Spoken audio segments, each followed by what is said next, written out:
La Sociedad Dominica de Medios de Comunicación, Sodomco, presenta A Pensar Más con Rosa María Palacios.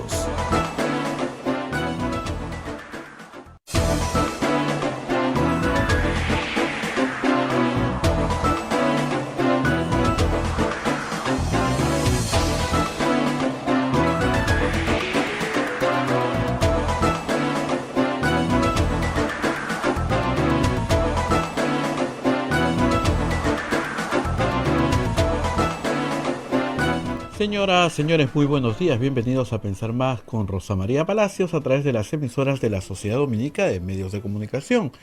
La Sociedad Dominica de Medios de Comunicación, Sodonco, está integrada por Radio Santa Rosa en Lima, Radio Santo Domingo en Chimbote, Radio San Martín en Arequipa, Radio Cepagua Ucayali, Radio Quillabamba La Convención, Radio Madre de Dios en Puerto Maldonado. Esas son las emisoras dominicas del Perú. Se une a nuestra red también otra red de emisoras como Radio Huánuco en Huánuco, Radio La Voz de Ayacucho en Ayacucho, Radio Pública en Puno, Radio Moro en Ancash, Radio Cumbre en Huancayo, Radio Milenio en Satipo, Radio Estación Solar en Abancay, Radio Oriente en Yurimagua, Radio Los Ángeles en Cajamarca, Radio San Valentín en Lampa, Radio Activa en Cerro de Pasco, Radio Continental en Huanta. Onda Digital TV nos pone en sus pantallas, AM Tagua nos pone en podcast en todo el Perú y el mundo. Tenemos la plataforma móvil del Facebook de Radio Santa Rosa, el Facebook de Radio Quillabamba y también el canal de YouTube de Radio Santa Rosa. Con todo eso ya estamos listos para compartir con ustedes. Hoy es 20 de enero del año 2022 y ya estamos conversando con Rosa María Palacios, a quien saludamos y damos la bienvenida. Rosa María, ¿cómo estás? Muy buenos días. Muy buenos días, Abel, y muy buenos días a todos los oyentes de A Pensar Más en Radio Santa Rosa. Como siempre, tenemos que hacer el inicio del programa dando las menciones de nuestros auspiciadores, que todos pertenecen a organizaciones católicas, por si acaso. Somos la primera universidad peruana en alcanzar el puesto 13º en América Latina, según el ranking QS Latam 2022. Gracias a una formación de calidad internacional que transforma nuestro país. Pontificia Universidad Católica del Perú. Hotel La Cuesta de Caima, de la Asociación Santa Catalina de Sena, de las Madres del Monasterio de Santa Catalina, es la mejor opción para tu estadía en Arequipa.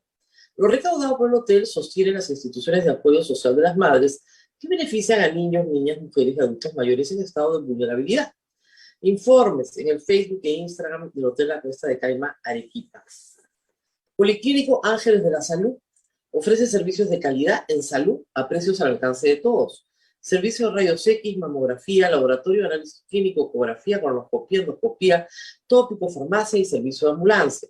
Contamos con un staff de médicos de alta calidad y modernas instalaciones con todas las normas de bioseguridad.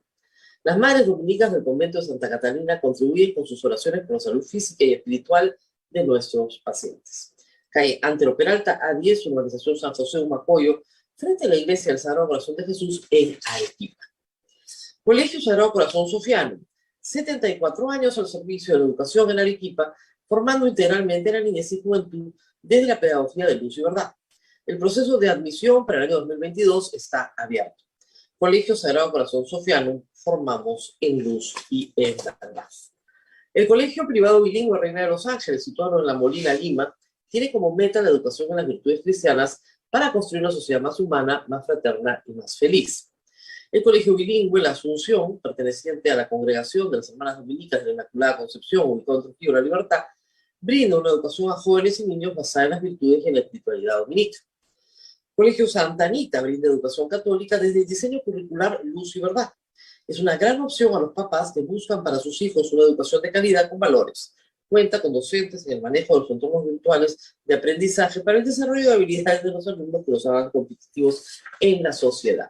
Y finalmente, Colegio Santo Tomás de Aquino, de los Padres Dominicos. Ofrece excelencia académica y formación cristiana para la vida.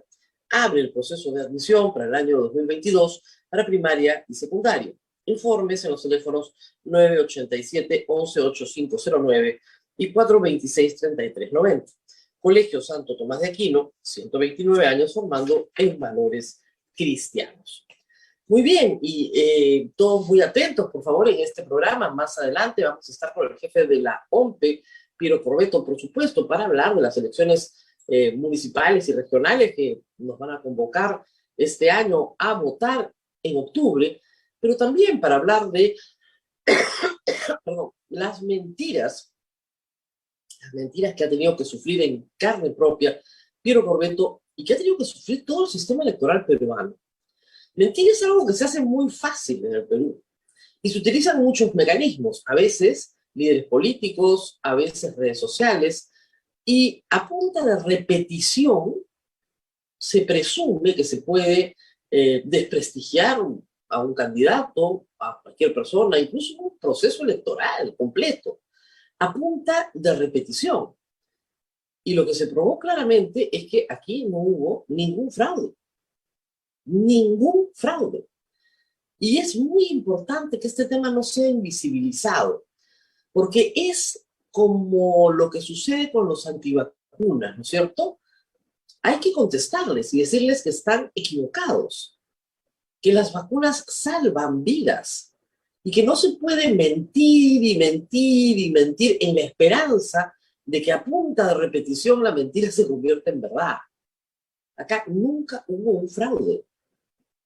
Acá nunca hubo un fraude y lo vamos a recordar con Piero Corbeto, vamos a recordar el trabajo esmerado de la OMPE justamente para tratar, ¿no es cierto?, de sacar adelante un proceso electoral que estuvo amenazado en la segunda vuelta permanentemente y en la post-segunda vuelta de una manera muy, muy difícil para las autoridades electorales. Ellos han tenido que sufrir acosos personales hasta en sus domicilios. No les digo por redes sociales, en fin, es una cosa espantosa. Keiko Fujimori perdió las elecciones. No hay discusión. Pero renuevo, hay que seguir en el tema porque viene un proceso electoral. Y ese proceso electoral de octubre no puede estar sujeto nuevamente a este tipo de amenazas. Si no gano, entonces es fraude.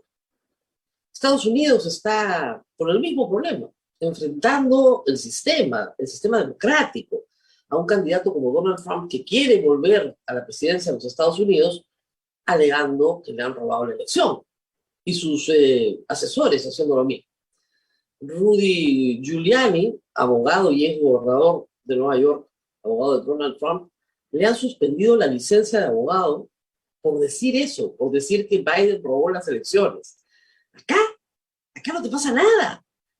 La gente miente descaradamente y no les pasa absolutamente nada. ¡Qué bárbaro! Sin ninguna consecuencia. Tremendo. Ese es un tema. Y el otro tema que está hoy, por supuesto, en todas las portadas es el derrame de petróleo de Repsol. Repsol mintió, señala la República, sobre el desastre ecológico. El comercio va más bien por el tema de los servicios.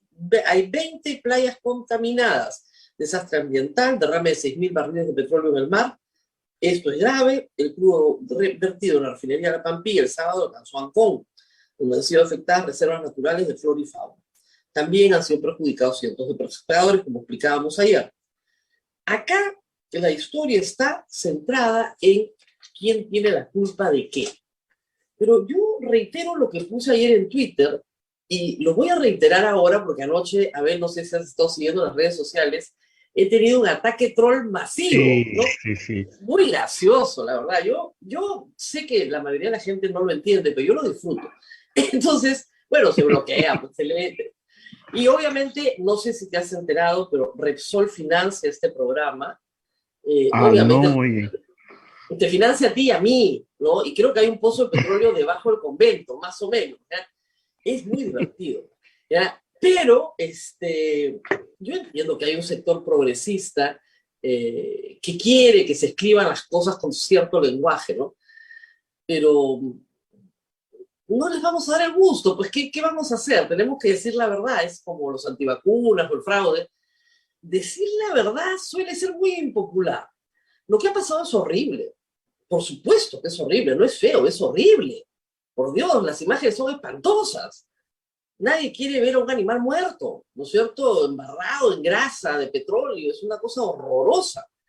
Por supuesto que es horrible. Ahora, ¿tenemos alguna esperanza o no tenemos ninguna? No, sí tenemos esperanza. Es lo que yo no entiendo de este discurso apocalíptico. Tenemos esperanza, se puede limpiar, se puede limpiar. Primero limpias, después comienzas a discutir quién tuvo la culpa de qué. Pero primero limpias y se puede limpiar con ciencia y tecnología, no con discursos, no con bla, bla, bla. Además, hay que decirlo, este es un problema en que hay muchas manos involucradas. Una, la central, la principal, es el operador de la refinería, que es Repsol. Repsol es una empresa multinacional, gigantesca, de origen español, de base española, que tiene, presumo yo, todos, ¿no es cierto?, los accesos posibles a contratar la mejor limpieza del mundo. Y nadie la está viendo. Y ese es un problema bien serio para Repsol. Repsol ayer ha tenido un pésimo manejo de sus comunicaciones públicas, sale su vocera y dice, yo no fui, fue TT, pégale al que fue. O sea, el gran boletón. ¿Yo, señor? No, señor. Oiga, como que no, señor. O sea, a ver, ¿quién es el que opera la boya de donde se succiona el petróleo del barco? Repsol. ¿Quién contrata el barco? Repsol. Si algo se derrama del barco, ¿quién es responsable? Bueno, Repsol, pues, ¿no? Es más o menos obvio. Pero lo que señala Repsol es que la responsabilidad está en la Marina de Guerra. Y acá es muy importante la línea del tiempo. Y conforme pasen los días se va a hacer mucho más importante. ¿Por qué? Porque si bien esto es horrible y se puede limpiar, el problema es que si dejas pasar el tiempo y no contienes, el daño se expande. En tierra no se expande, se profundiza, se percola hacia abajo. Pero en el mar lo que tú tienes contenido en una bahía, si no lo contienes con barreras de contención físicas en el mar, se expande. Cualquier observador de la costa peruana sabe que la marea jala para el norte. Entonces, lo que empieza en Ventanilla, ¿no es cierto?, ya está en Chancay. Pero si pasa una semana más sin limpiar, va a avanzar por todo el norte peruano. O sea, tiene que limpiarse ya. Normalmente el plazo de limpieza es 5 días. Hoy es jueves, hoy es el 5.º día. No, yo no entiendo por qué estamos discutiendo sobre la limpieza si la limpieza es lo primero que tienes que hacer. Y el llamado a hacerla es la empresa, Repsol. Ella es la que tiene que limpiar. Pero no puede limpiar de cualquier manera. Tiene que limpiar bajo un plan de contingencia aprobado ya por la autoridad de acuerdo a estándares internacionales. Sobre esto hay mucha experiencia internacional. La UEFA tiene que haber aprobado un plan de contingencia. Anoche, la señora Mirta Vázquez, la primera ministra, ha dicho que Repsol no tiene plan de contingencia. Sin embargo, Repsol en su página web publica otra cosa hace 2 días diciendo que habían desplegado ya barreras de contención en el mar. ¿Qué pasó con esas barreras de contención? Nadie las ha visto porque están en el mar, de acuerdo, pero no han contenido. Hay que referirse simplemente a lo que se ve. No han contenido porque la mancha sigue expandiéndose a simple vista. ¿Qué pasó el sábado 15? Ahí está el origen de todo el problema. Volvemos al sábado 15. Paréntesis, Abel. Por si acaso ayer hemos hecho un programa tú y yo en el cual hemos dicho un montón de cosas que yo no recuerdo y creo que tú tampoco, ¿ya? En las redes sociales hay un programa en una realidad paralela donde hacemos alabanza de la empresa Repsol. Es una cosa de locos, de verdad. Yo no sé qué consume nuestra audiencia, pero en fin. Ayer hemos hecho otro programa, no el que hicimos, no el que tú y yo hicimos, no. uno que está en la imaginación de la audiencia, porque el programa Sin Guión ayer se dedicó al tema de la Constitución y el referéndum. ¿Ya? Pero en la mañana, cuando hablamos de este tema, de todo lo que había que hacer, los pasos, en fin, escucharon otra cosa, pero en fin, no lo vieron, pues, es un ataque troll, pero en fin, no lo vieron. Entonces, regresemos al sábado 15. A ver, primero, para que haya contexto, como decíamos ayer, las operaciones de descarga de crudo son extraordinarias, rara vez se hacen, no, son completamente ordinarias. Desde que se inauguró la refinería La Pampilla, son completamente ordinarias. Esto es algo que esa operación hace en su día a día. En este momento no sé si descarga 2, 3, 4 veces por semana, pero digamos, es una operación regular. Y como es una operación regular, está regulada por el Estado. Todo el transporte de gasolina y petróleo está regulado por el Ministerio de Energía y Minas, tiene regulación, ¿ok? Y fiscalizado en el aspecto ambiental por una entidad que se llama la UEFA, ¿ok? Entonces, esta es una operación regular, cotidiana, no tiene nada de extraordinario, se realiza siempre y es la forma en la cual Lima se provee de crudo para refinar en Ventanilla y distribuir gasolinas a toda la ciudad. Si estas operaciones se detienen, como ha sucedido en el pasado, ahora ustedes una escasez de diésel muy grande que hubo en Lima, se detuvieron justamente por problemas de marea, de oleajes anómalos. No se descarga, no está la ciudad abastecida, tenemos problemas con todos los hidrocarburos. Es un punto muy vulnerable, hay que decirlo, de los servicios en la ciudad. Pero este diseño, que tiene más de 50 años, es el diseño que tiene el Perú. Oleoducto norperuano transporta a la costa, de la costa, ¿no es cierto?, norte a Lima, a Ventanilla. Refinación. Ese ha sido el esquema, desde el gobierno militar. Muy bien, ese es el esquema. Esto no tiene nada de extraordinario. Cuando un derrame es pequeño, inmediatamente se notifica a UEFA. Si es grande, con mayor razón, ¿no? Todo derrame, aunque sea una lata de aceite, se notifica a UEFA de manera inmediata. ¿Ok? Y también se tiene que notificar a la Dirección de Hidrografía. ¿Por qué? Porque la Marina de Guerra es la que custodia el mar peruano. Cualquier evento que afecte la vida marítima tiene que ser inmediatamente notificado. Entonces, el sábado 15, en efecto fue notificada a la UEFA y fue notificada a la Dirección de Hidrografía de la Marina.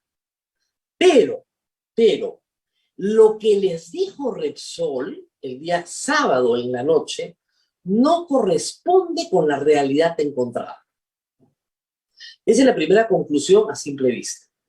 Repsol lo que dijo a las autoridades es que era un derrame muy pequeño, de menos de un barril, que la operación efectivamente se había visto afectada por el oleaje, habían interrumpido la descarga, el operativo de descarga, y había un derrame pequeño y que la empresa había lanzado, y eso sale en su primer comunicado, al día siguiente, el domingo, barreras de contención.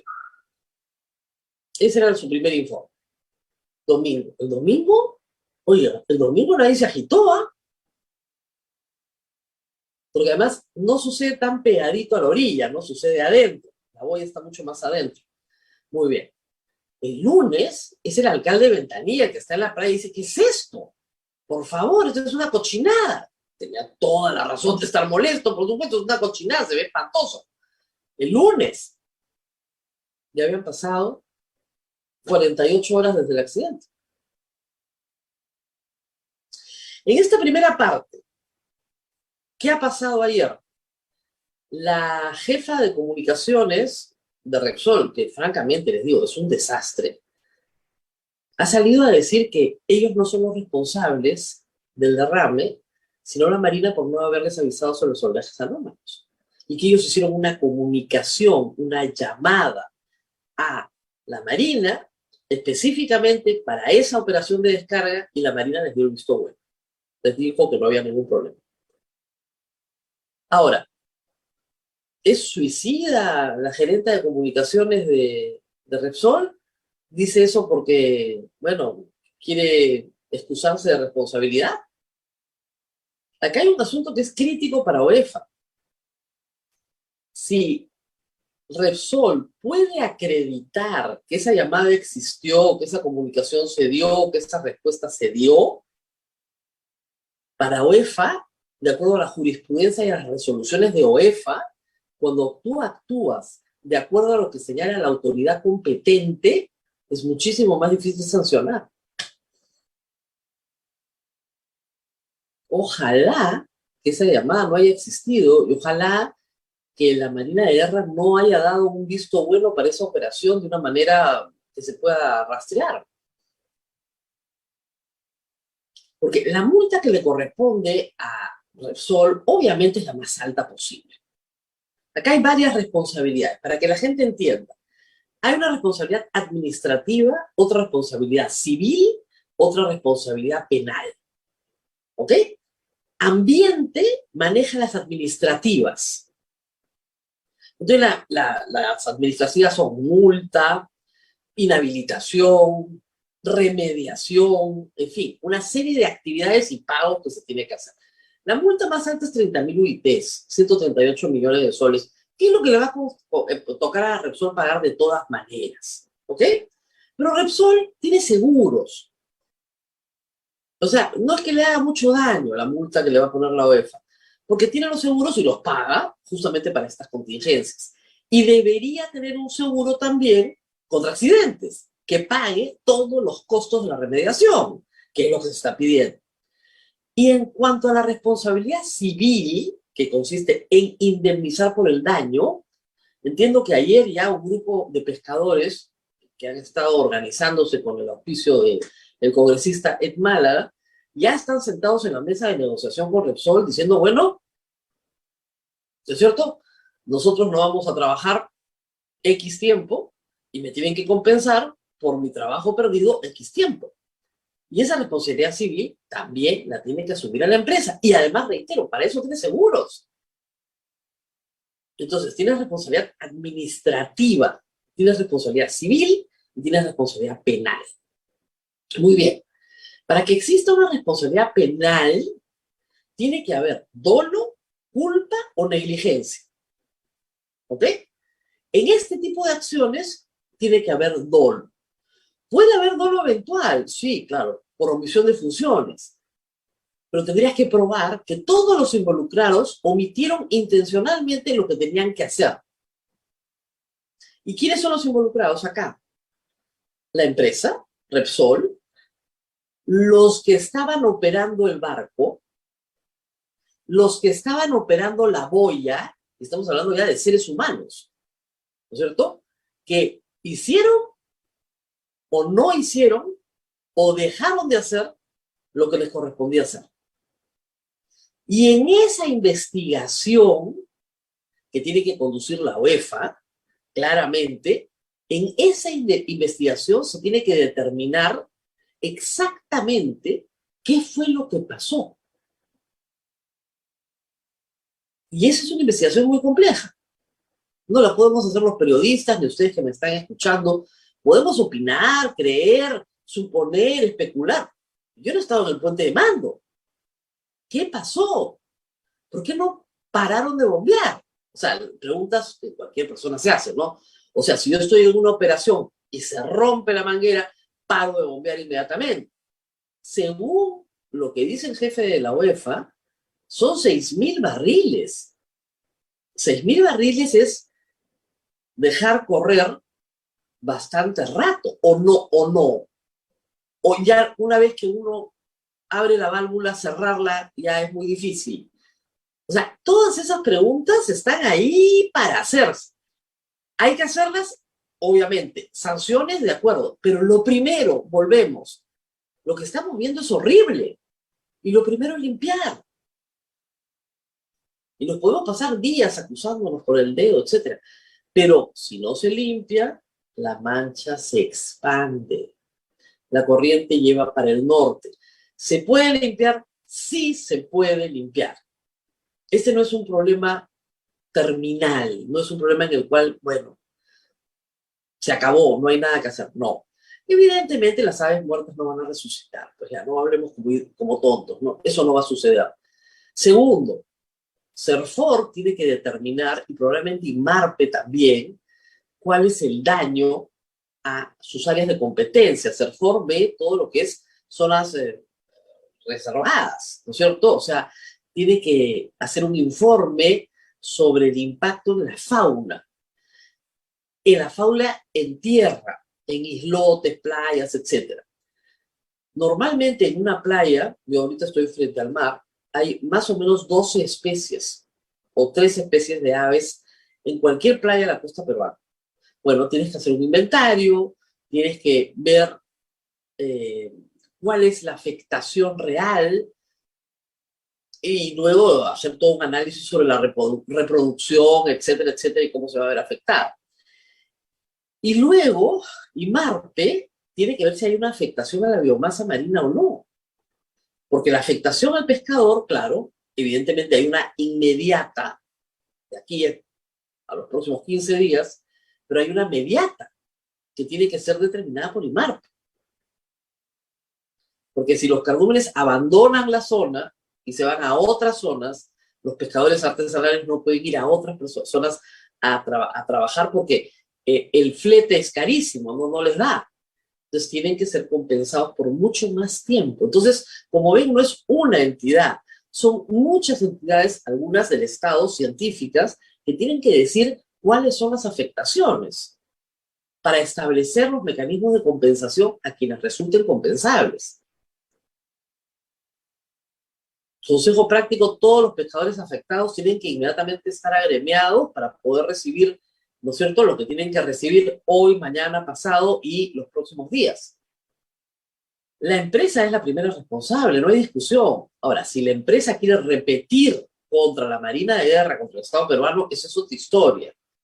Pero frente a terceros, es la empresa la que tiene que responder por la limpieza y por las indemnizaciones civiles. Eso es lo primero. Acá estamos gritando como locos. Si quieren que deje de ser horrible, tienen que limpiar. Ahora, la limpieza en tierra es muchísimo más difícil. Necesita mucho más personal. Casi todos han visto las imágenes del día martes, en la cual efectivamente habían 15 personas con escobas y recogedores en la playa, en Ventanilla. No va a funcionar así. ¿Ok? Eso no funciona así. Se tiene que normalmente entrar con un trabajo de maquinaria en que se levanta toda la arena y se va depositando en contenedores especiales. Igual, el agua que se bombea en el mar se bombea con petróleo y se va a un contenedor especial donde se separa. Y hay métodos químicos. Hay barreras, contenciones y métodos químicos, pero claro, el día sábado 15, poner barrera era mucho más fácil, porque además esa es otra historia que cada vez es más catastrófica. Las primeras noticias del día lunes en la mañana se hablaba de 2 hectáreas. Hasta ayer se hablaba de una dimensión de 2 hectáreas en el mar y en la costa. Luego se está hablando ya de 20 hectáreas de 178.000 metros, y luego se está hablando ya de 170 kilómetros. Entonces, estamos, porque la mancha se expande. No es que haya más petróleo, sino que se adelgaza y se expande. Esa es la historia. Tiene que hacerse una limpieza. Ahora, empezó, por supuesto, así mientras las redes sociales ayer todo el mundo se insultaba, el show político no podía, ¿no es cierto?, desaparecer. Entonces, en el Congreso, comisión investigadora.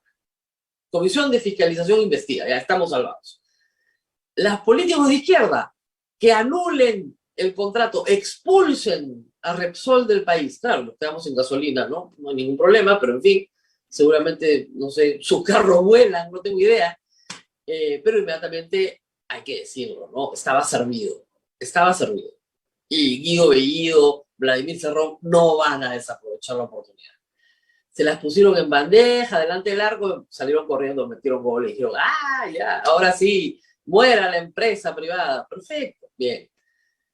Y la señora ministra, primera ministra, anoche, miércoles en la noche, dice algunas cosas muy raras. La primera es que no tiene toda la información, me queda clarísimo que no la tiene, porque dice cosas, a ver, la República reproduce algunas extrañas.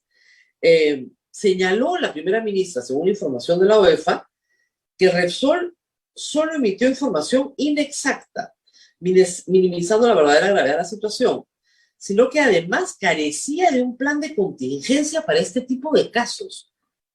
Miren, la verdad es que me parece rarísimo, porque no es una empresa pequeña, es una empresa transnacional gigantesca. Pero en fin, según ella, según la ministra, existen versiones contradictorias entre la empresa y la Marina, pues esta última asegura que sí alertó sobre los oleajes anómalos del último fin de semana. Ante ello, el Ejecutivo solicitó la información correspondiente a ambas entidades. Este hecho no va a quedar impune. Obviamente, no tiene que reparar, obviamente, ¿no es cierto? Pero luego ha dicho el señor ministro del Ambiente, Rubén Ramírez, que hoy Repsol entrega un cronograma de trabajo para contener el derrame y luego ha exigido también, obviamente, más seguridad en el recojo del agua de la tierra que están contaminadas. En fin, el Consejo de Ministros ha conformado anoche un comité de crisis. Anoche. Ya pasaron 5 días hoy. Conformado por Medio Ambiente, Agricultura, Produce, Defensa y Relaciones Exteriores. Entonces, la verdad es que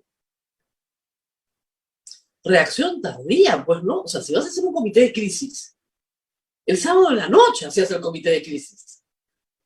Pero bueno, por lo menos está, ¿no? Por lo menos está. Igual que Repsol, si vas a hacer, digamos, un manejo correcto de esta crisis, no puedes esperar a sacar un comunicado el lunes que te lo están desmintiendo el miércoles. Y luego el vocero dice, nosotros no somos los responsables, ¿ah? Esto sucede en Tonga, vayan a decirle a los de Tonga, ¿no es cierto? Al volcán submarino, que ellos tienen la culpa. Y la Marina, y el Repsol, y fuiste tú, y no fuiste tú, en fin. Yo lo que espero es que esto esté limpio en 10 días. De verdad, y sí se puede, ¿ah? Es más, si no se puede, las consecuencias van a ser muchísimo más graves. Sí se puede limpiar y se tiene que limpiar. Y también espero que todos los responsables sean multados y espero que una investigación muy prolija determine qué pasó en el momento de la descarga. ¿Qué pasó? ¿Fue una impericia del capitán del barco? ¿Una impericia de los que manejaban la boya? O sea, digamos, supongamos que aquí no hay dolo, o sea, que nadie virtió petróleo intencionalmente en el mar. Esto no es el sabotaje al oleoducto. En el oleoducto los peruanos sí hay dolo siempre. Lo que pasa es que nunca atrapan a los culpables, pero dolo hay, porque hay sabotaje. O sea, la población va y le hace un hueco al oleoducto, cae el crudo, sabotaje, dolo, intencional, porque eso no es un accidente, ¿no? Si voy con un martillo a golpear un tubo, eso no es accidental. Pero supongamos que efectivamente fue un accidente. La discusión aquí es si hay omisión de funciones, si hay negligencia, si hay culpa. Todo eso se tiene que determinar en una investigación. Pero todo eso que se determina en una investigación no es obstáculo para que se limpie hoy. Acá primero limpias, porque si vamos a esperar que termine la investigación administrativa para limpiar, no, bueno, hasta Tumbes, pues. La mancha se extiende y además viaja, ¿no? Se va moviendo por la corriente de Humboldt. O sea, no van a esperar eso, ¿no? ¿Es horrible? Sí, es horrible. Es horrible. No hay discusión. Es feísimo. Ustedes ven estas fotografías, son espantosas. ¿No tenemos solución, remedio? No, sí hay remedio, por supuesto que hay remedio. Y hay solución. Y tenemos que luchar por las soluciones. Esa es la verdad. Ahora, que me paga Repsol, que Abel es, no sé, dueño de un grifo, que tenemos un pozo de petróleo debajo de los pies, que no he condenado enérgicamente la muerte de los pajaritos. Miren, esas son sonceras y mentiras, la mayoría de los casos, hechas para dañar. Y ya sabemos que hay un grupo político muy comprometido en este tipo de campañas. Y ya las han hecho varias veces. Y nunca han podido. ¿Ok? O sea que sigan intentando. Sí, porque este jueguito, yo hace muchos años que lo juego y lo juego bien. Muy bien. Y ahora vamos a tener un caso práctico. El cuento del fraude. Si bien con el tema de Repsol me han insultado mucho por la izquierda, con el tema del cuento del fraude, los insultos vinieron por la derecha. ¡Qué bárbaro, Dios mío! Todos los seguidores de Keiko Fujimori, maldita, vendida, desgraciada, roja, perruca, todo lo que ustedes se puedan imaginar. Pero todo lo que me dijeron a mí es poco comparado con lo que le dijeron a mi invitado. Estamos con Piero Corbeto, jefe de la OMPE, ya está en la línea. Vamos a hacer una pequeñísima pausa y regresamos con él.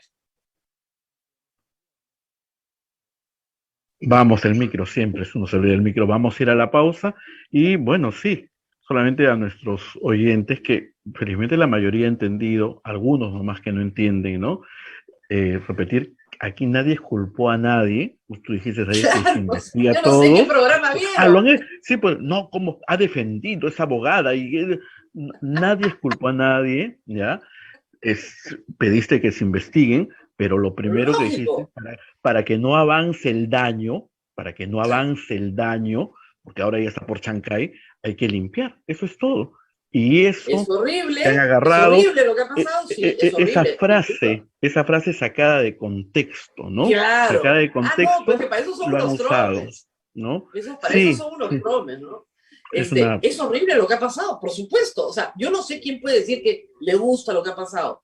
Es horroroso lo que ha pasado. Pero se puede limpiar. Hay esperanza. Sí. Yo no puedo, y además, como siempre digo, miren, yo no soy, aunque muchos de ustedes lo crean, no soy bruja. O sea, yo no estoy en el puente de mando del capitán para saber cómo se desacopló la boya en la descarga y en qué momento apretaron el botón para parar el bombeo. O sea, ustedes creen que eso yo lo puedo saber, pero de verdad les juro que no lo sé. Entonces, ¿cómo puedo decir, maten al capitán del barco? Si no estuve ahí, no lo vi. Tiene que haber una investigación de qué cosa pasó, ¿no? Y además, en este tipo de hechos nos vamos enterando siempre por pedazos. La verdad, pues, no es absoluta, ¿no? Uno va en aproximaciones. Ayer Ideografía sacaba una infografía, por ejemplo, de lo que ellos han hecho en este caso. Y lo que ellos han hecho es hacer inspecciones oculares. Yo leía, a tal hora fuimos al sitio, al día siguiente fuimos al sitio. Ya, muy bien, fueron a mirar. ¿Y qué hicieron?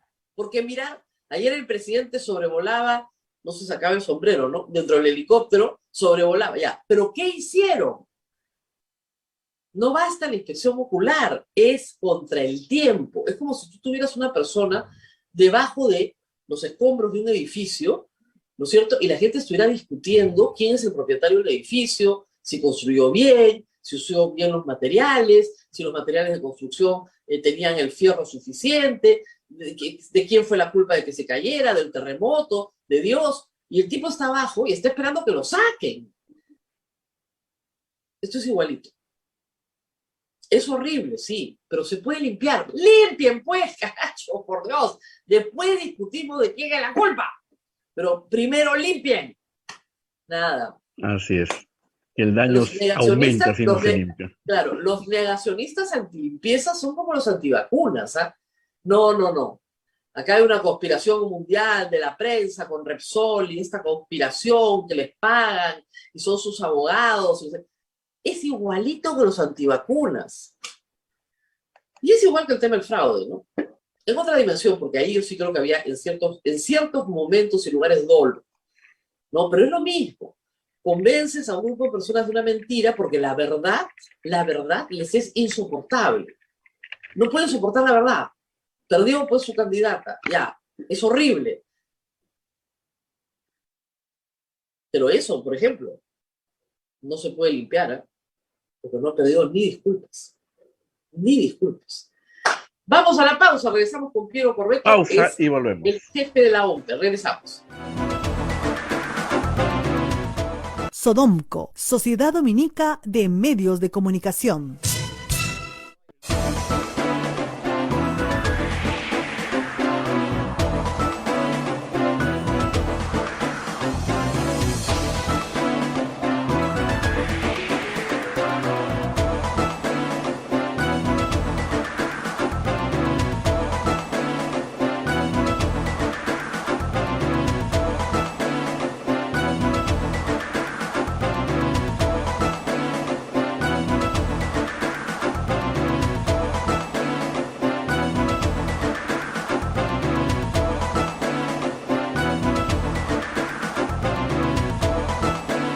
Continuamos con A Pensar Más a través de las emisoras de la Sociedad Dominica de Medios de Comunicación, Radio Santa Rosa en Lima, Radio Santo Domingo en Chimbote, Radio San Martín en Arequipa, Radio Cepago en Cayali, Radio Quillabamba La Convención, Radio Madre de Dios Puerto Maldonado, emisoras dominicas del Perú. También se une Radio Huánuco en Huánuco, Radio La Voz de Ayacucho en Ayacucho, Radio Pública en Puno, Radio Moro en Ancash, Radio Cumbre en Huancayo, es la radio del Arzobispado de Huancayo, Radio Milenio en Satipo, Radio Estación Solar en Abancay, Radio Oriente en Yurimagua, Radio Los Ángeles en Cajamarca, Radio San Valentín en Lampa, Radio Activa en Cerro Pasco, Radio Continental en Guanta, Onda Digital TV. Ahí Metagua nos pone en podcast. Estamos en la transmisión del Facebook de Santa Rosa, de Quillabamba, el canal de YouTube de Santa Rosa y la página web. Rosa María, adelante, por favor.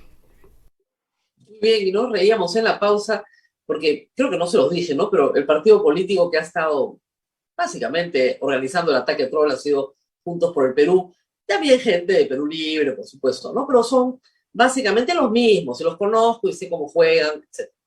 Pero hay que decir que los ataques son multipartidarios, ¿ah? Pucha, los de Renovación y los de Keiko Fujimori y sus seguidores han sido brutales en el tema del fraude. Así que tenemos para todos. Y hoy está con nosotros Piero Corbeto, jefe de la OMPE.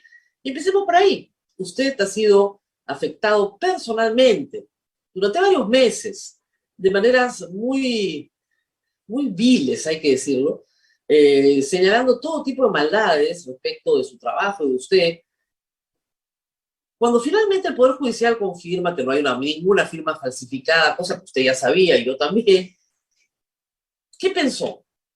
¿Que iba a haber una reivindicación a su nombre, a su trabajo?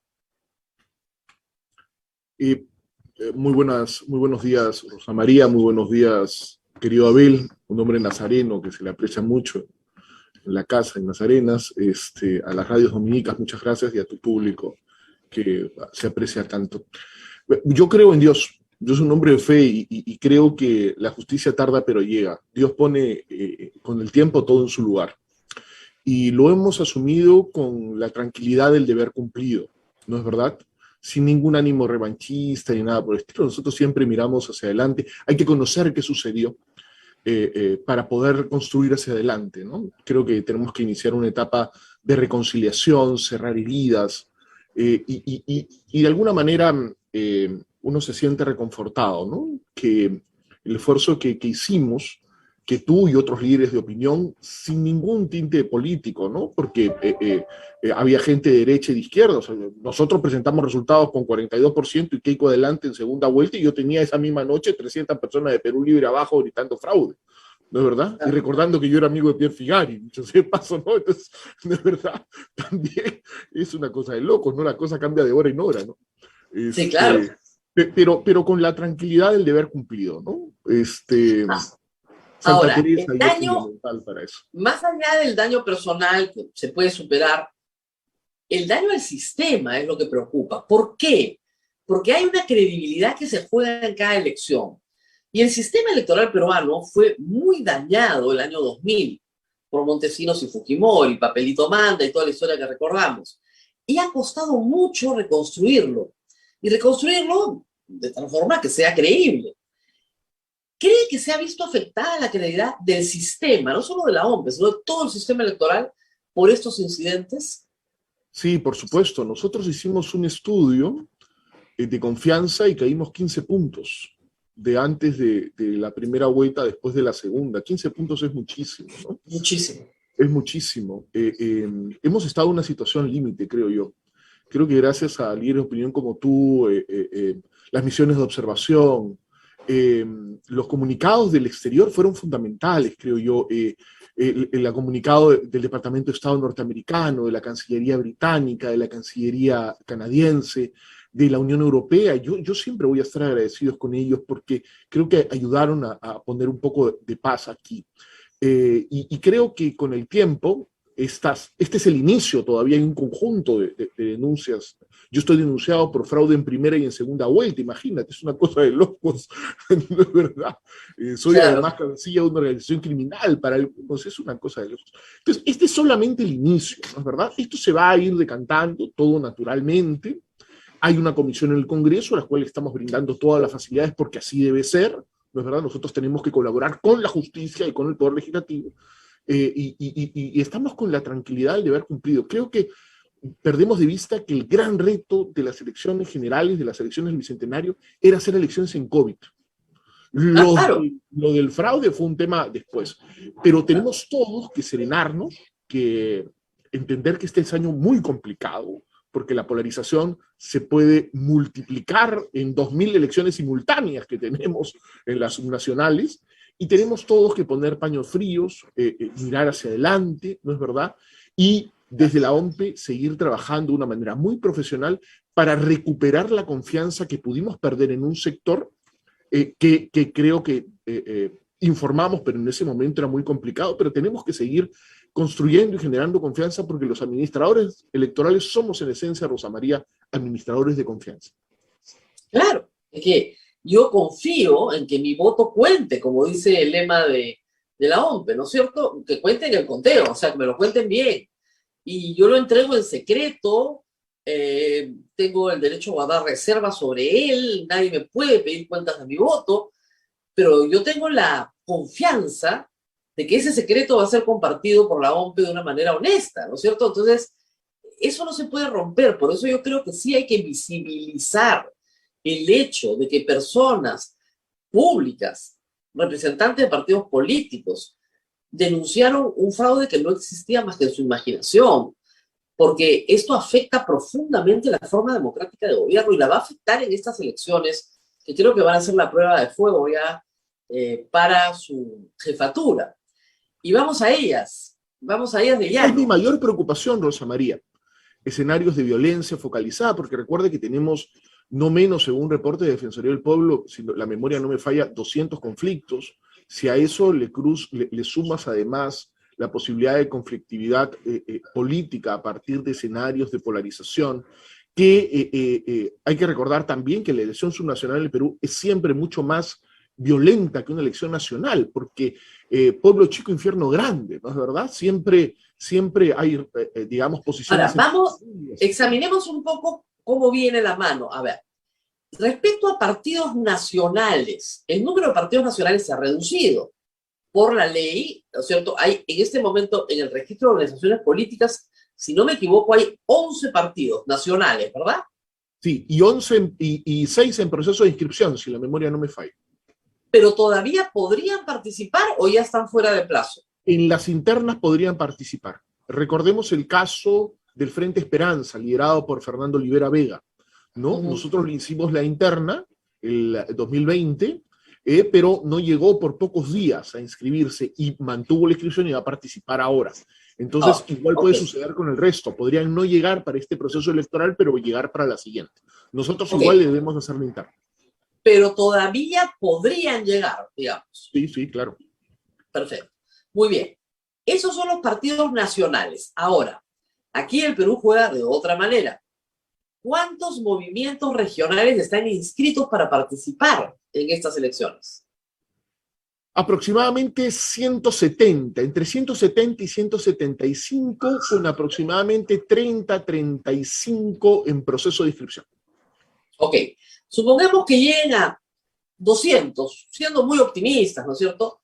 200 movimientos regionales implica, digamos, un profesionalismo en la impresión de cédulas que siempre es muy importante. Es decir, es muy complejo confeccionar cédulas para la cantidad de procesos distintos que se tienen que realizar de manera simultánea. ¿Cómo manejan en la experiencia de la OMPE este problema? Sí, mira, nos enfrentamos a un proceso inédito en la historia republicana, que es una interna, que va a ser el 15 de mayo y el 22 de mayo, primero para todos los afiliados y afiliadas, quienes van a elegir de manera directa o indirecta, directa a sus precandidatos, indirecta a sus delegados, y el 22 elegirán, por supuesto, los delegados a sus precandidatos, ¿verdad? Esta es una interna inédita. Recuerda que estábamos todos ilusionados con hacer primarias, pero el cronograma electoral no nos dio si sumamos todo, porque la reforma estaba bien pensada, lamentablemente no se hizo el trabajo que permitiera, y esa es una responsabilidad de los organismos electorales y el Congreso de la República, que permita que la primaria pueda realizarse. Creo que el gran reto inmediato es sentarnos con el Congreso y definir hitos del cronograma electoral que puedan permitir que haya primarias para las siguientes elecciones del 2026, ¿no? ¿Verdad? Entonces, ahora es una elección muy compleja. Nosotros estimamos 1,5 millones de afiliados y afiliadas participando a nivel nacional. Vamos a tener aproximadamente unas 6.000 mesas de sufragio para brindarle la posibilidad a todos y todas de votar. Vamos a estar con presencia en todos los distritos de Lima y Callao, en todas las provincias del Perú y en determinados distritos en donde los partidos consideren que deberíamos poner. Ok, pero estas internas, ¿son también para movimientos regionales o solo para partidos nacionales? Es la primera vez que hacemos una interna para movimientos regionales también. Ok, entonces por eso va a ser mucho más grande. Y simultánea. Y simultánea. Sí, okay. Sí, son más de 200 simultáneos distintos, cada uno elegido según su reglamento y estatuto partidario. Así es. Y eso hay que tener en cuenta. No vamos a participar todos los electores, como hubieran sido unas PASO, pero sí la suma de los afiliados a todos los partidos nacionales y a todos los movimientos regionales. Y ustedes calculan que eso es más o menos 1,5 millones de personas. Así es, sí, calculamos que sea 1,5 millones de personas. El gran reto es el siguiente, y esto hay que tenerlo claro desde el inicio. Nosotros organizamos la elección, pero la elección no es nuestra, es de las organizaciones políticas. Claro. Eso quiere decir que las organizaciones políticas tienen 3 grandes responsabilidades. La primera es movilizar a sus afiliados y afiliadas. En las internas de noviembre y diciembre del 2020 para las generales, donde solo participaron alrededor de 25 partidos políticos nacionales, la participación fue solo del 4.8 del universo de 1,5 millones. Lo recuerdo, sí, lo recuerdo. Hoy día la gran responsabilidad es que los afiliados vayan a votar. Claro. Esa creo que y ahí ves la calidad de la confección de las listas, ¿no es cierto? Si los afiliados no van a votar, la confección de la lista no corresponde probablemente a la corriente mayoritaria del partido, porque ni siquiera fueron a votar. Entonces, mira, sí es... para que tengas una idea, y este es un dato que no lo hemos compartido, pero es importante para ir analizando las primarias, las internas en el Perú con miras a tener unas buenas primarias, por supuesto, ¿no? 1 de cada 6 mesas no se pudo abrir por falta de miembros de mesa. Nosotros teníamos el material, todo, y no se pudo abrir. 1 de cada 6. O sea, ahí el Estado invirtió y la plata se fue al agua, porque ni siquiera levantaron la mesa. Tuvimos que llevar nuestros paquetes y después regresarlos, ¿no? Y eso es un costo. No, claro, es tremendo. Ahora, regresemos a las lecciones aprendidas en las elecciones, las últimas, las generales, que puedan ser de experiencia para futuro. ¿Qué aprendimos en esas elecciones? Además del COVID y de cómo manejarlo, ¿no? Porque eso fue un protocolo muy especial, se va a tener que repetir, creo yo, todavía este año. Pero además de lo del COVID, como experiencia, usted que dice, ¿qué podemos aprender de esa elección? Y creo que, bueno, hemos aprendido mucho en lo personal, creo que demasiado, ¿no? Pero creo que es bien interesante. Creo que las estrategias de acercar la mesa al ciudadano, con COVID o sin COVID, deben mantenerse, ¿no? Ya pensando, por supuesto, en octubre, ¿no es verdad? Donde participamos. Claro. ¿Qué lección aprendida hemos tomado también? Hemos confirmado que el ausentismo en el Perú no es político, sino es estructural. Eso quiere decir que el Estado tiene que acercar la mesa al ciudadano. Eso quiere decir, vamos a mantener cuando menos 12.000 locales de votación, vamos a volver a lanzar Elige tu local de votación, pero pidiéndole a todos los ciudadanos que obligatoriamente lo usen. Hubo una determinada confusión en algunos que dijo, yo la usé en algún momento, ya no la debía usar y terminaron votando a una hora de su casa. Ahora todos lo debemos hacer, ¿no es verdad? Vamos a seguir con la estrategia de desconcentrar los mesas en locales de votación, hay que dispersarlos. Donde poníamos 4 mesas, seguiremos poniendo una, porque el ciudadano tiene que tener la comodidad, no puede llegar un local que está reventando de gente en el rush hour electoral, que es entre las 10 de la mañana y la 1, porque todo el mundo quiere votar antes de almuerzo, ¿no es verdad? Eso es algo que vamos a mantener. Vamos a añadir entre 250 y 350 centros poblados con mesas de sufragios. Estamos haciendo un esfuerzo, estamos incorporando entre 250 y 300 para cada elección, centros poblados con mesa, para que los más pobres no tengan que, no les salga más caro ir a votar que no votar, ¿no es verdad? Claro. Y también otra elección que es fundamental es el tema de brindar información electoral. Nosotros que vivimos en esto hace, en mi caso, 2 décadas, damos por sentado de que la gente conoce todo, ¿no es verdad? Y que lo vemos tan sencillo, porque uno lamentablemente hace suyo esto, no, eso lo saben todo el mundo. No, tenemos que comenzar desde ahora, hemos lanzado la semana pasada lo que nosotros hemos denominado el semanario electoral, que son 5 pepitas electorales sobre todo lo que tienes que saber sobre la elección esa semana. Cronograma, actividades, toda la legislación, todo para progresivamente ir informando. Estamos trabajando para hacer talleres para periodistas, talleres para candidatos. Otra lección aprendida que hemos tomado ahora a partir de hacer una evaluación de lo que es supervisión de fondos partidarios es que muchas candidatos y candidatas no se encuentran informados respecto de sus obligaciones y no necesariamente sus organizaciones políticas les comunican. Entonces estamos llegando al absurdo. Yo sigo sancionando a los del 2018. Son 4.600 expedientes que hemos recibido, esperamos en febrero terminar. Y creo que para nosotros un indicador de gestión no debería ser cuántos sancionamos, sino nuestro compromiso debería ser cuántos no hemos sancionado, porque hemos logrado informar, convencer. La sanción tiene que ser algo absolutamente extraordinario y eso meritúa desde ya sensibilizar a los candidatos y a las candidatas respecto de cómo deben ordenar sus finanzas, ¿no es verdad? Para no llegar al absurdo. Estamos sancionando a gente muy pobre, extremo pobre, con entre 10 y 30 unidades impositivas tributarias. ¿Quién puede pagar eso, Rosa María? Nadie lo va a pagar. Es un absurdo, es un absurdo. Hay que cambiar la legislación también. ¿Cómo le vas a pedir a un hombre extremo pobre que te pague como mínimo 10 unidades impositivas tributarias? Claro. Para darte un dato, nadie ha pagado. ¿Quién va a pagar? Claro. Ahora, hay, como dices, las obligaciones de los candidatos justamente para transparentar el origen de los fondos son muy importantes y hemos tenido elecciones muy amargas sobre esto en el Perú. Pero el problema al final del día es que, digamos, hecha la ley, hecha la trampa. Todavía hay muchas formas de ocultar financiamiento a partidos políticos. Todavía. Y ahí, yo sé que ustedes tienen una tarea de fiscalización, pero hay muchísimo que no se contabiliza, que no entra por el conducto regular y que, en fin, genera cierta competencia desleal, ¿no es cierto?, entre las candidaturas. Sí, ahí tenemos creo que hay 2 niveles de trabajo mirándose adelante. La democracia es un proceso que se perfecciona de manera progresiva, ¿no? Uno no pasa de blanco a negro, sino nuestro Pantone tiene grises, ¿no es verdad? Entonces hay que ir aclarándolo de manera gradual y progresiva. Creo que hay un nivel de responsabilidad nuestro. Tenemos una plataforma Claridad que es una buena plataforma, pero que la estamos potenciando. Creo además que hay que facilitar que el ciudadano, que los candidatos y candidatas puedan vamos a tener para octubre esta plataforma Claridad con la posibilidad de que los candidatos y candidatas puedan de manera directa a ellos, electrónicamente, sin pasar por nuestra mesa de partes, colgar su data.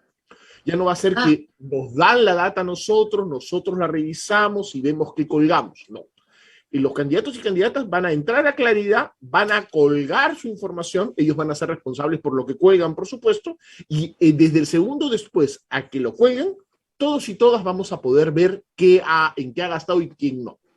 Eso creo que es un paso fundamental, transparentar. Porque claro, lamentablemente OMPE acostumbraba a guardarse algunas cosas para poderlas verificar. Entonces nosotros hemos decidido, no, la verificación la vamos a hacer, pero todos y todas deben saber por información fundamental para poder tomar una mejor decisión quién gasta en qué. ¿No es verdad? Ahora, la otra cosa que los partidos y movimientos tienen que saber es que tiene que haber cierta especialización en los partidos. O sea, no es tan fácil. Mira, lo hemos visto ahora justamente por el cuento del fraude, abogados muy distinguidos, muy correctos, de buenos estudios, que ven, pues, tributario, corporativo, laboral, se metieron a ver electoral. Y es una especialización, no tienen idea. Entonces, claro, toda la defensa de Keiko Fujimori se basó sobre presupuestos falsos que nada tienen que ver con el derecho electoral. Igual, del otro lado de la mesa, los partidos tienen que tener, ahora sí, gerentes o personas que tengan una capacidad de gestión de fondos de campaña profesional. Y el problema es que no los tienen. No tienen tesoreros profesionales, gerentes profesionales, y no se estudia bien esa carrera, ¿no? O sea, es una mezcla de administrador con abogado, con economista. ¿Hay alguna posibilidad de que haya una especie de escuela de formación de gerente en finanzas partidarias en la OMPE o en el jurado?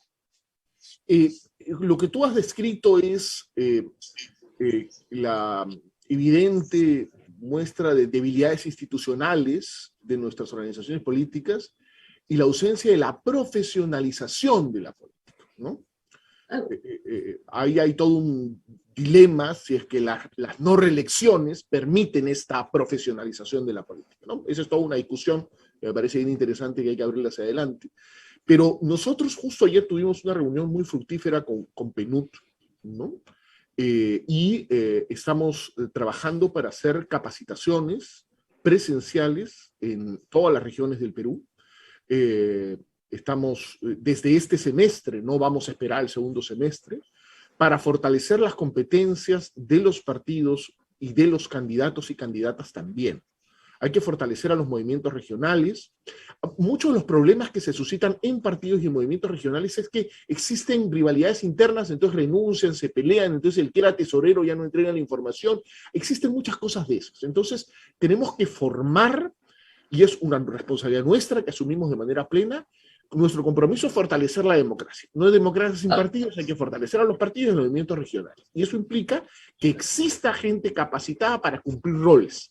Para nosotros, dos fundamentales: los órganos electorales centrales y descentralizados que organizan la elección. Uno, hemos visto en que hay en partidos nacionales problemas al interior de resultados electorales que lo hacen los órganos electorales centrales. Entonces, ahí todavía hay una discusión.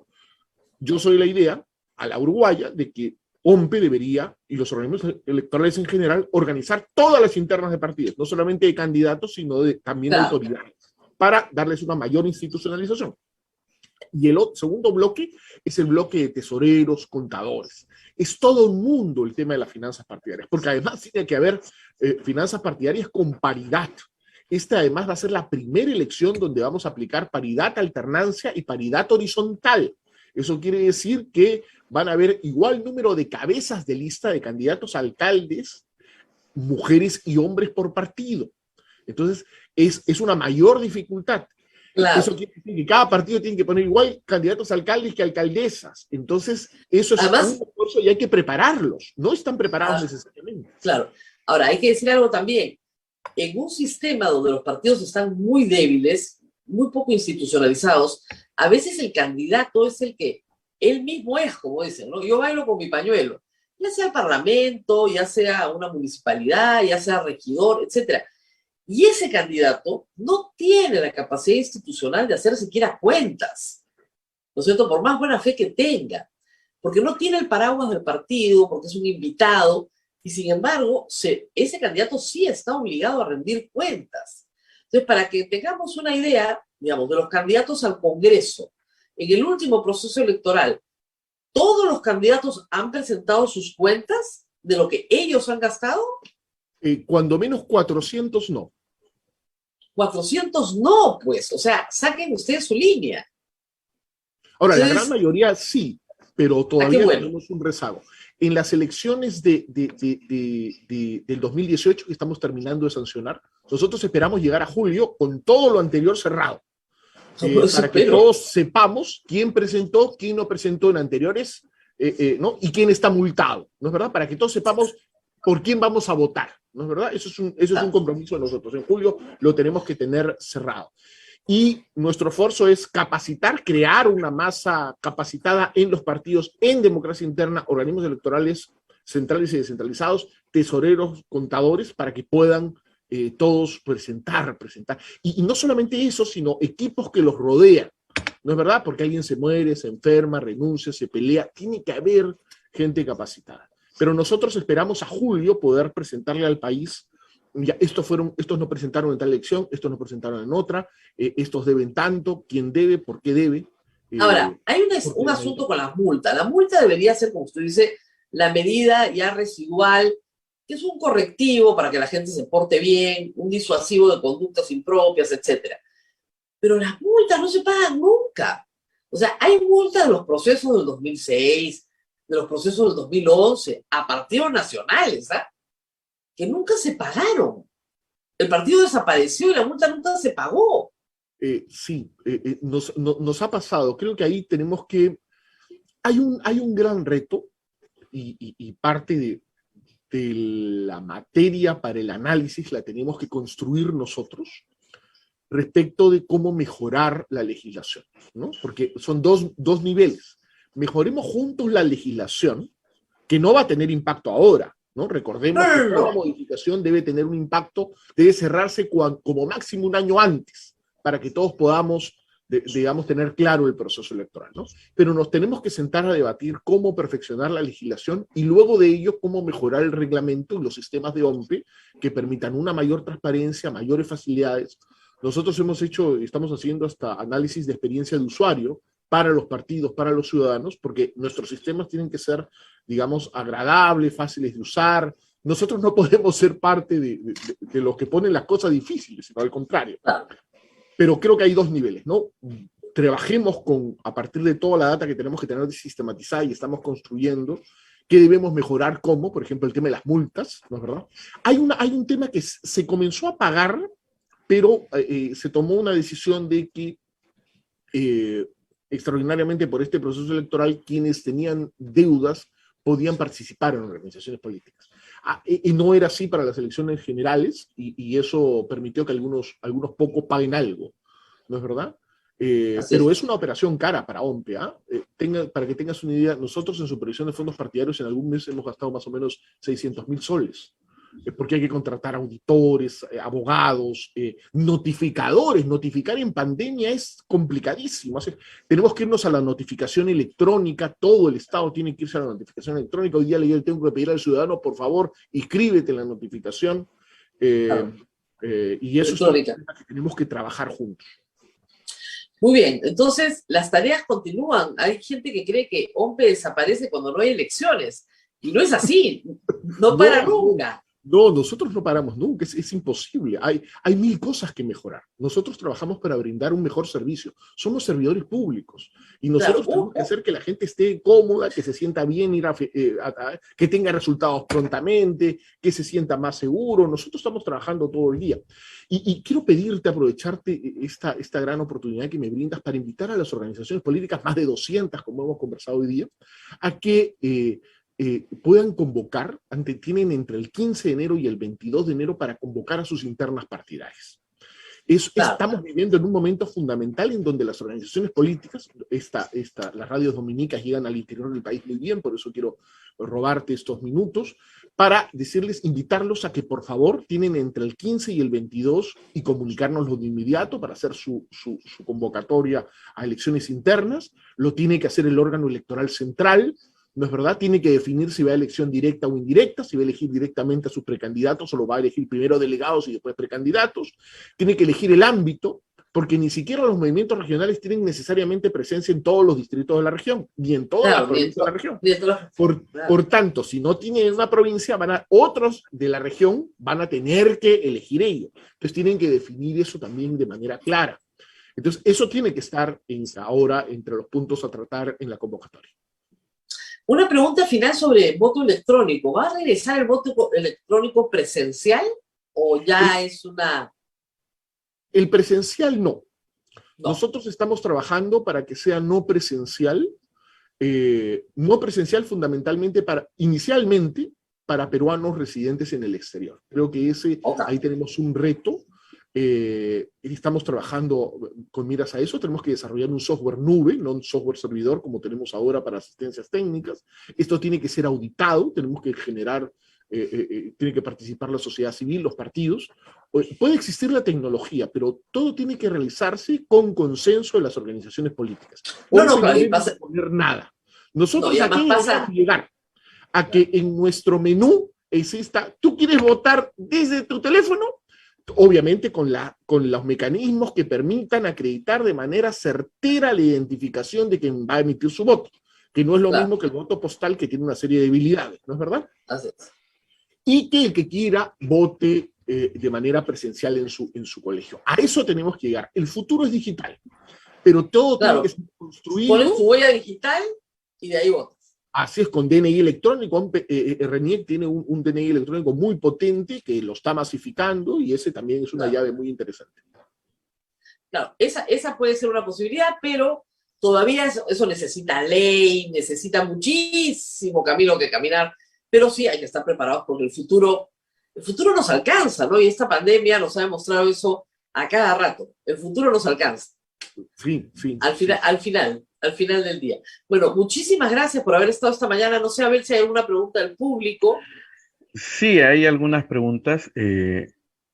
Esta creo que no le corresponde a la OMPE, pero creo que sería bueno que lo aclare, ¿no? Dice, le pedimos que pongan un filtro. No es posible que presenten candidaturas de personas con juicios, denuncias, sentencias. Eso lo hemos visto con mucho disgusto en las elecciones presidenciales, congresales, regionales, municipales. Estamos cansados de tanta corrupción. Este es un clamor popular, ¿no? ¿Esto le corresponde o no le corresponde a la OMPE esta área? No, lamentablemente no nos corresponde. Es importante que todos los partidos usen las facilidades que el Jurado Nacional de Elecciones les brinda para poder tener acceso a esa información. Creo que OMPE además va a contribuir con transparentar toda la información financiera de todos los que se presenten para que esto pueda tener mayor claridad. Pero no, lamentablemente no es un tema que nosotros podamos aportar mucho. Sin embargo, creo que el que existan internas en las organizaciones políticas y que a finales de marzo los partidos presenten a sus precandidatos, nos va a brindar el tiempo suficiente para que hayan controles de la sociedad, controles horizontales, para saber quién es quién a la hora de que postula. Y el ciudadano o ciudadana tendrá la potestad constitucional, como siempre, de poder elegir a quien desee. Pero, digamos, va a haber tiempos para hacer estos controles horizontales y verticales tan necesarios. ¿Están contemplando alguna estrategia en este tema del reemplazo de los miembros de mesa cuando no asisten? Ahí siempre hay demoras y esto demora las mesas. ¿Alguna nueva estrategia o van a trabajar este tema? Sí, aquí quisiera dividir mi respuesta en dos. La primera es, nosotros tenemos en la última elección, y hemos crecido muchísimo, el 90.5% de mesas fueron cubiertas por miembros de mesa titulares y suplentes, ¿no? Entonces ahí la presencia es importante. ¿Qué gatilló esta mayor presencia a pesar de la pandemia? Los 120 soles que entregamos. Lógico. Que para nosotros era fundamental. Yo soy absolutamente consciente, trabajo en esto hace 21 años y la elección es como un vuelo de avión. Lo más complicado es despegar y aterrizar. La instalación y el conteo de votos. Eso es lo más complicado. Entonces, abrir la mesa es fundamental. ¿Dónde tenemos problemas? Y eso es un tema que es fundamental entenderlo. En Lima Oeste. San Isidro, Miraflores, Magdalena, Claro. La Molina, San Borja, Surco, San Miguel, ¿no? Ahí tenemos problemas. ¿Por qué? Porque a diferencia de los otros lugares, donde 120 soles es un incentivo muy importante, en el interior, yo lo he hablado con presidentes regionales, ¿eh? Hay gente en el interior que una familia puede vivir una semana o 10 días con 120 soles, ¿no es verdad? Claro, es muy importante. Te marca 120 soles, no es cualquier cosa. Yo lo he conversado afuera, $35 es un gran incentivo, como era en la elección. El No, problema y no es que hay solamente algunos eso, sectores que claro, no 35 solamente eso, soles hacen hay que decir algo. Cuando son 2 vueltas, son 240 soles. Ah, por supuesto. Entonces ya es una cosita que no vas a dejar desperdiciada, ¿no? No, vale la pena. Pero no es suficiente incentivo para Lima Oeste. No, para distritos ricos no. No, pero tenemos que trabajar en una estrategia comunicacional que pueda sensibilizar a los residentes de aquellos lugares de Lima metropolitana fundamentalmente, en donde tengamos que seducir a la gente a que cumpla con sus obligaciones. Nuestro sorteo de miembros de mesa, además, lo estamos haciendo de tal manera para que los más jóvenes pues, sean los que participen, en fin, ¿no es verdad? Claro, se hizo eso por la pandemia, ¿no? Así es. Yo creo que tuvimos una menor presencia, no en miembros de mesa, en asistencia en primera vuelta, en segunda vuelta crecimos 5%. Es la primera vez que de primera a segunda vuelta se crece en la historia del Perú en participación, eso fue importante. Los miembros de mesa se mantuvieron 90.5 de participación, pero sí, tenemos una tarea pendiente para sensibilizar respecto a la importancia, ¿no? Que los muchachos, sobre todo los jóvenes, los universitarios, sepan que si no van, no están perjudicando a una persona que no conocen. Seguramente al señor del barrio, el que se encuentran en misa, al que se encuentran en la bodega, en el supermercado, ¿no es verdad? A esos señores, a los amigos de sus padres, a sus vecinos, a ellos perjudican si es que no van y levantan la mesa temprano antes de las 7 de la mañana. Muy bien, ahora sí, nos despedimos. Muchísimas gracias a Piero Corvetto. Yo insisto, el tema del cuento del fraude no puede ser invisibilizado. Estados Unidos tiene el mismo problema y lo hace visible todos los días para recordar a los electores que las elecciones fueron limpias, legítimas, que el ganador fue Joe Biden, y sanciona a aquellos que se atreven a decir que Joe Biden robó una elección. Aquí en el Perú no pasa nada, pero debería pasar. Entonces tenemos que recordarlo una y otra vez. Una mentira repetida 1000 veces no se convierte en una verdad. Y al final, como ha dicho el señor Corvetto, el tiempo pone las cosas en su sitio. Y hay que recordar esto todo el tiempo. Aquí se mintió para ganar una elección sin haberla ganado. Y eso no se puede olvidar. Muchas gracias, Rosa María. Nos vemos muy pronto. Muchas gracias y estaremos muy atentos a las indicaciones de la OMPE en todo lo que hemos narrado que va a suceder.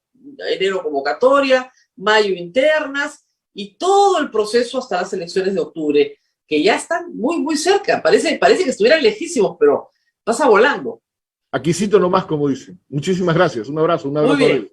Gracias. Muchísimas gracias. Felicidades. Y, Abel, nos despedimos. Espero que sí, Rosa María. El ejército trolls, sobre todo los de seguidores de Juntos por el Perú, se hayan calmado. Nos hemos quedado con algunas preguntas, pero bueno.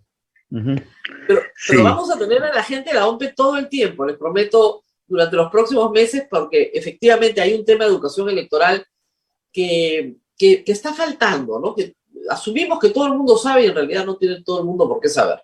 Y hay que seguir hablando de eso y de finanzas y de la especialización que requieren los partidos para no infringir la ley. Recuerden, hay que decirle a los partidos que ahora las sanciones son mucho más graves porque incluyen sanciones penales. Entonces, hay que tener muchísimo cuidado con la administración de fondos de campaña. Muy bien, Abel, nos tenemos que ir. Rosa María, sí. Antes de despedirnos, permíteme decirte que una noticia para las personas de iglesia, están reunidos todos los obispos del Perú Ahí tenemos la foto de todos los obispos del Perú. Y también se ha reelegido a la presidencia de la Conferencia Episcopal Peruana.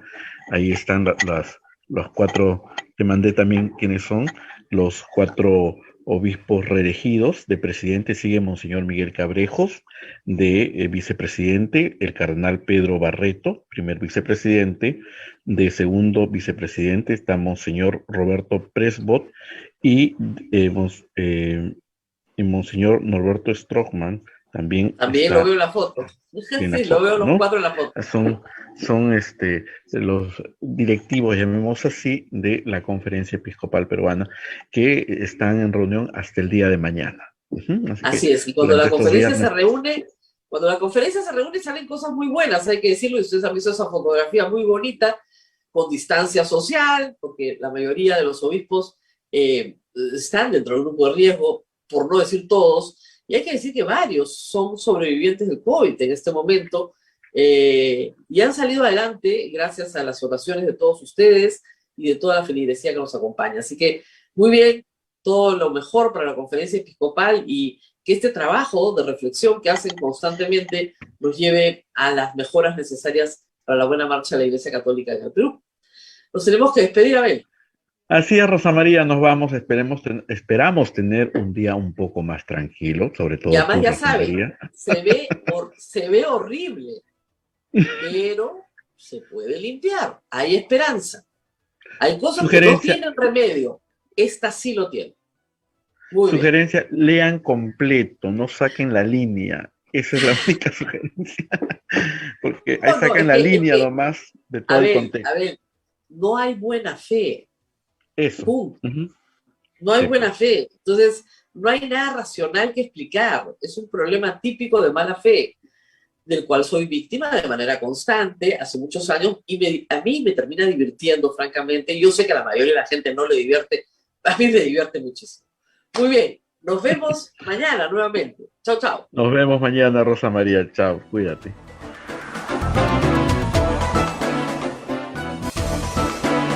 Hasta aquí, A Pensar Más con Rosa María Palacios.